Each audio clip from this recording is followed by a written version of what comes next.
Hi guys. Well, I got something different going on here today. It's been really cold. It's been 40 below zero. The furnace has been calling for heat, and there's no heat on the furnace. It's a Lennox furnace is what we've got here, and it's not giving me any heat. So it's got some codes on it here, and it tells you right here about the codes. I don't know if you got enough light to see any of that stuff there, but I had 6 flashes on mine, and what it says is that it's the valve is locked out, the pressure valve. So what I'm going to do is I'm going to take off the cover here off my furnace. I bought a new pressure valve right here in the box. So I'll take this one off. Oops. Take that off. Take the cover off. And that's the valve right in there. I don't know if I got enough light here, you can even see anything. But I've shut the furnace off, and I will change out this valve here.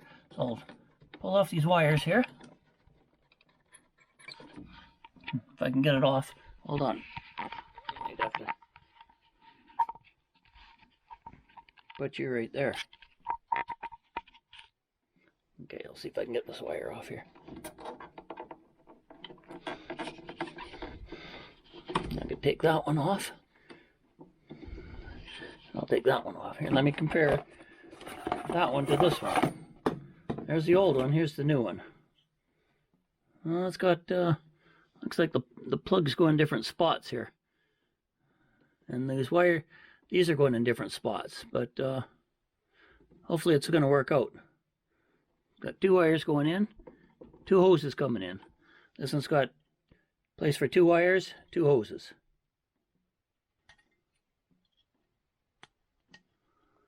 So we'll try it.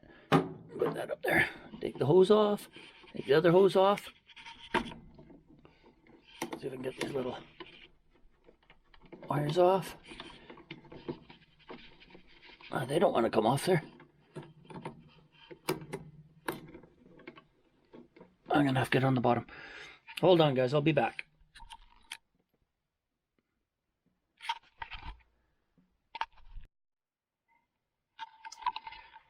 Okay, so what's happened here now is with all of this water and everything that I discovered, what I did is I actually pulled this fan out of here. I pulled this whole assembly out of here.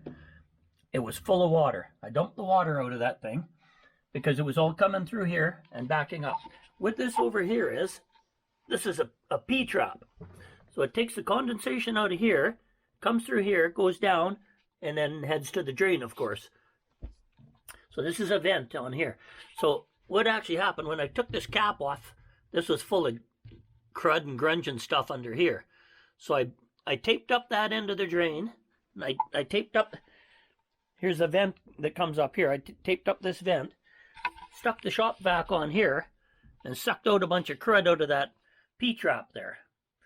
So hopefully that won't happen anymore. It shouldn't back up. That P-trap should flow nicely. I've been looking online, and what's actually happened is when they installed this air conditioner, this thing should have a separate pipe. It should have its own line running down to the drain, but they put it into the same one. So maybe that's what was causing some of that scunge in there. But anyhow, I got it all cleaned out, vacuumed that out, did get some debris and stuff out of there.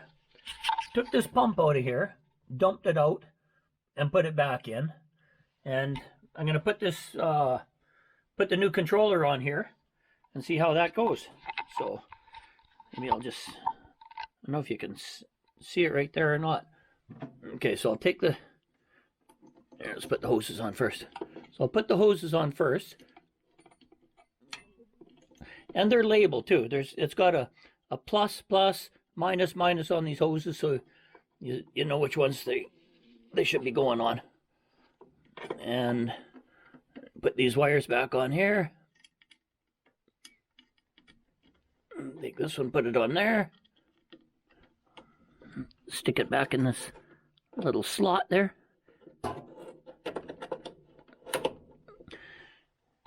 And we'll go turn the furnace on. There, furnace is on. Go back over here. Takes a while. It's going through its self-check right now to see if everything's working. And then what's going to happen is the motor's going to fire up here. And that's the first thing that'll happen. Hopefully it happens. Usually takes a couple of minutes.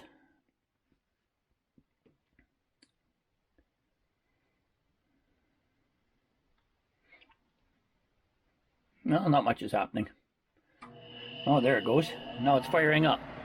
So what it's doing is it's purging all the gases out of the flue, and it's just cleaning everything up, getting ready. And the next thing that's going to happen, there's a heating element up inside here. There, you can see that coming on there now. So now that's heating up. Wasn't doing this before. And then you should see the gas come through and fire up. And then we're rolling. There we go. Well, the furnace is working. So what's happened? You know, you can... I called the furnace guy because the thing wasn't working. So I called the furnace guy, and they said it's going to be hours and hours. Apparently there's a lot of calls for guys to do these furnaces. And I talked to somebody, they said they had to get a furnace guy yesterday. It was $700 bucks. I paid $54 for that switch, and you know, it took some time. I had to take this motor out and everything, and dump it out, and then vacuum out that trap, and then put it back together. But it wasn't $700 bucks. It was $54 bucks. So if you want to try and do it yourself, go ahead. What's the worst that could happen? You save a bunch of money. And well, I guess that's it. Furnace is running. Things are good. It's $50 bucks. Better than $700. Talk to you later. Thank you.